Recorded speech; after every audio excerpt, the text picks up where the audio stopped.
Good evening everyone, welcome to civil services study practice set number ये 53 है। UPPSC RO की ये series चल रही है। प्रैक्टिस करेंगे इसमें हम जीएस पेपर 1, ठीक है, यानी जनरल स्टडीज़ के प्रश्नों पर 140 प्रश्न आते हैं यूपीपीएससी आरओ की प्रारंभिक परीक्षा में पेपर 1 में, और सेकंड पेपर में 60 प्रश्न आते हैं। इन दोनों को मिलाकर ही मेरिट बनेगी, यानी 200 क्वेश्चन हो गए। 200 क्वेश्चन 200 ही अंक के, और 1/3 की माइनस मार्किंग है इसमें यूपीपीसीएस के जैसे। तो चलिए स्टार्ट करते हैं। इस टेस्ट सीरीज़ की आप फुल टेस्ट सीरीज़ प्राप्त कर सकते हो टेलीग्राम पर, और इन सभी क्वेश्चन का पीडीएफ प्राप्त कर सकते हो टेलीग्राम पर। वो भी मिलेगा आपको पेड ग्रुप में। तो डिस्क्रिप्शन बॉक्स में नंबर है, उस पर कॉल या व्हाट्सअप कर दीजिए। तो पहला प्रश्न, दो स्टेटमेंट वाला, बताने के इनमें से कौन सा करेक्ट होगा। देखिए, विश्व में जो चीन है वो सबसे अधिक कपास उत्पादक देशों में अग्रणी स्थान पर है, और भारत के तमिलनाडु राज्य में कपास का सबसे अधिक उत्पादन होता है। बताइए कौन सा करेक्ट है। देखिए, मॉर्निंग वाला अगर टेस्ट किसी ने देखा होगा यूपीपीसीएस वाला, तो करेक्ट कर ले जाओगे इस क्वेश्चन को। विश्व में चीन नहीं बल्कि भारत सबसे अधिक कपास उत्पादक देशों में अग्रणी है, तो गलत है पहला स्टेटमेंट। और भारत का तमिलनाडु नहीं बल्कि गुजरात कपास का सबसे अधिक उत्पादन करता है, तो दूसरा भी गलत है। दोनों के दोनों गलत हैं, सही कोई है नहीं, डी है इसका आंसर। तो विश्व में जो भारत है वो सबसे अधिक कपास उत्पादक देशों में अग्रणी है, ना कि चीन। और भारत का जो गुजरात राज्य है वो कपास का सबसे अधिक उत्पादन करता है। दूसरा प्रश्न है, विदेशी विनिमय प्रबंधन अधिनियम 1999 के संबंध में निम्नलिखित कथनों पर विचार कीजिए। इस अधिनियम का उद्देश्य विदेशी विनिमय का प्रबंधन करना था, और इसके तहत विदेशी व्यापार से संबंधित भुगतानों में आए रुकावटों को दूर करना था।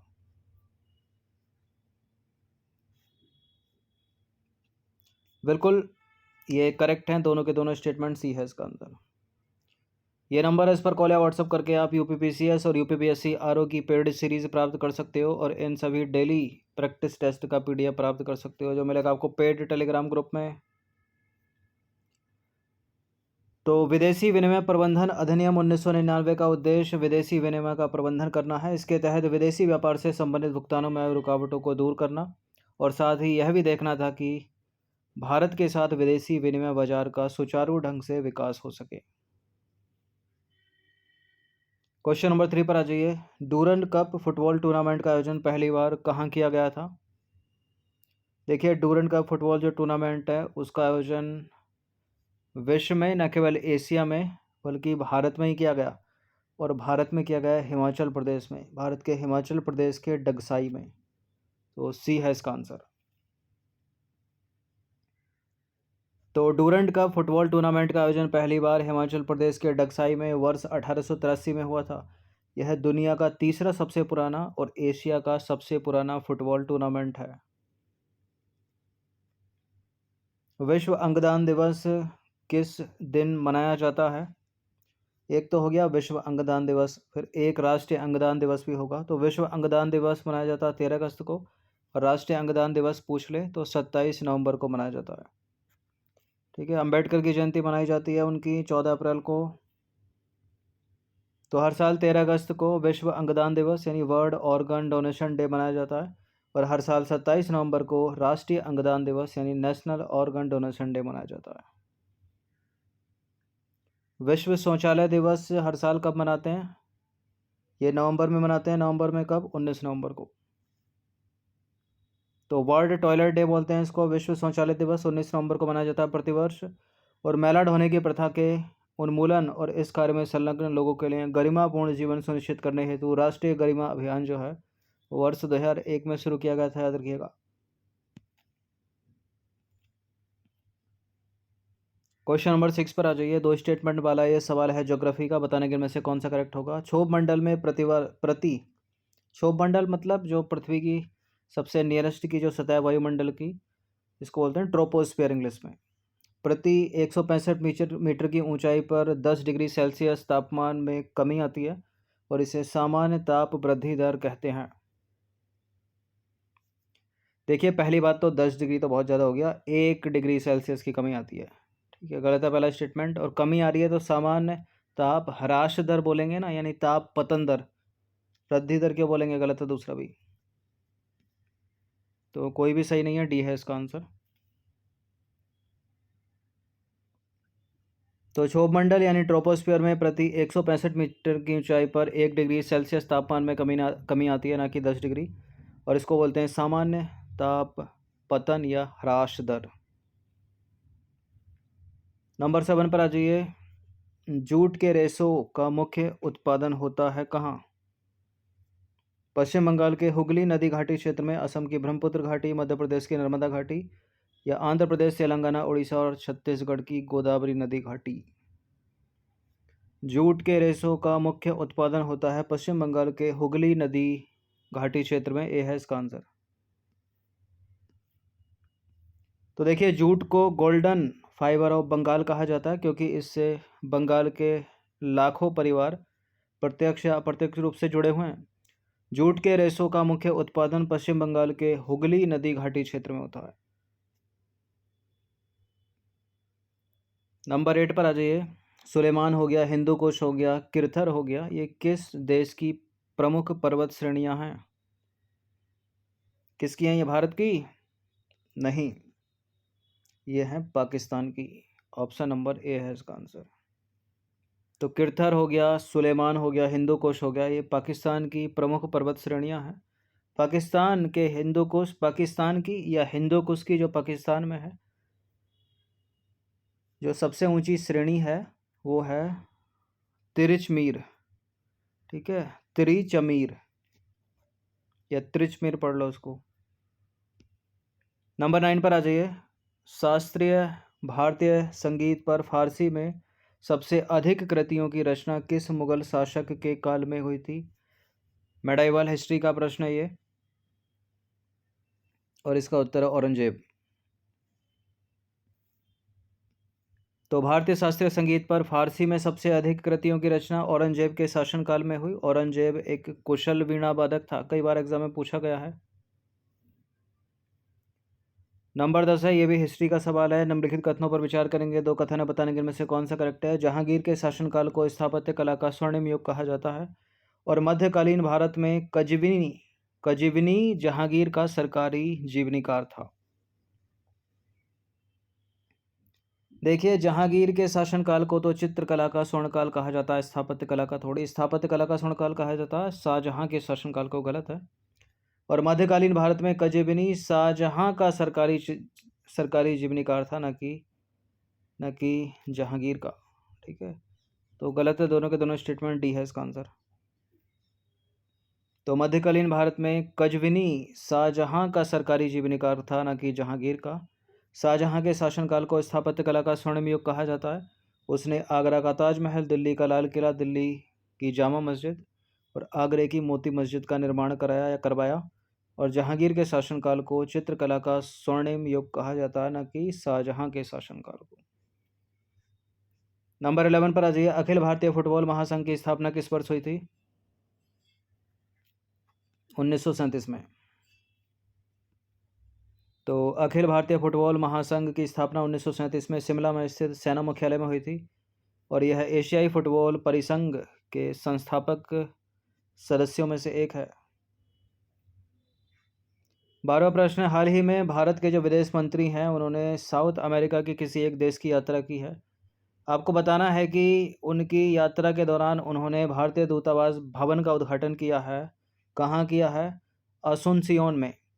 अब बताइए, असुनसियोन निम्नलिखित में से किस साउथ अमेरिकी देश में स्थित है? ये पराग्वे की कैपिटल है। ठीक है, तो ए है इसका आंसर। तो पराग्वे दक्षिण अमेरिका के दक्षिण मध्य में स्थित एक स्थल अवरुद्ध देश है, यानी लैंड लॉक्ड कंट्री है। इसकी राजधानी है असुनसियोन। और हाल ही में भारतीय विदेश मंत्री ने अपनी पराग्वे यात्रा के दौरान असुनसियोन में नवनिर्मित भारतीय दूतावास भवन का उद्घाटन किया। प्रश्न इंपॉर्टेंट हो सकता है, याद रखिएगा, किसी भी तरह से पूछा जा सकता है कि पराग्वे कहाँ स्थित है, जो कि एक लैंडलॉक्ड कंट्री है, साउथ अमेरिका में है, इसकी राजधानी क्या है, ये सब। क्वेश्चन नंबर 13 पर आ जाइए। पाकिस्तान सरकार द्वारा गिलगित बाल्टिस्तान को अंतरिम प्रांतीय राज्य का दर्जा किस वर्ष दिया गया था? अभी हाल ही में उन्होंने दिया। ठीक है, जब लॉकडाउन था भारत में, नवंबर 2020 की बात है ये। यानी ए है इसका आंसर। तो पाकिस्तान सरकार द्वारा गिलगित बाल्टिस्तान को अंततम प्रांतीय राज्य का दर्जा नवंबर 2020 में दिया गया। इसके उपरांत भारत ने गिलगित बाल्टिस्तान को भारत का एक अभिन्न अंग बता दिया। एक पुरस्कार है विद्या वाहिनी पुरस्कार, किसके द्वारा शुरू किया गया था? विद्या वाहिनी पुरस्कार है भारत सरकार। तो देखिए यह जो प्रोजेक्ट है वो भारत सरकार के सूचना एवं प्रौद्योगिकी विभाग के द्वारा वर्ष 2003 में शुरू किया गया था और इस प्रोजेक्ट या परियोजना के माध्यम से छात्र छात्राओं को कंप्यूटर के माध्यम से विभिन्न विषयों का शिक्षण कार्य जो है कराया जाता है। नंबर 15 पर आ जाइए। हिस्ट्री का इंडियन पॉलिटी नहीं मॉडर्न हिस्ट्री का सवाल है ये। भारत सरकार अधिनियम 1935 निम्न में से किसकी रिपोर्ट पर आधारित था? Simon commission, option number D. तो भारत सरकार अधिनियम 1919 में यह प्रावधान था कि राजनीतिक परिस्थिति का प्रत्येक 10 वर्ष के पश्चात पुनः अवलोकन किया जाए। वर्ष 1927 से ही यह प्रक्रिया प्रारंभ कर दी गई और साइमन कमीशन या साइमन आयोग नियुक्त किया गया। साइमन आयोग रिपोर्ट में गोलमेज सम्मेलन और अंग्रेजी सरकार द्वारा प्रस्तुत श्वेत पत्र सभी 1935 के भारत सरकार अधिनियम के आधार बने। ठीक है, तो यहाँ उत्तर क्या हो जाएगा? साइमन आयोग रिपोर्ट। नंबर 16 पर आ जाइए। 1919 में जब मॉन्टेग्यू चेम्सफोर्ड अधिनियम पास हुआ तब इंग्लैंड का प्रधानमंत्री कौन था? कौन था? जॉर्ज हैमिल्टन नहीं थे, लॉर्ड सैलिसबरी नहीं थे, सर सैमुअल शोर नहीं थे। इसका आंसर है लॉर्ड जॉर्ज। तो वर्ष 1919 में जब मॉन्टेग्यू चेम्सफोर्ड अधिनियम या सुधार पास हुआ तब इंग्लैंड के प्रधानमंत्री थे डेविड लॉर्ड जॉर्ज।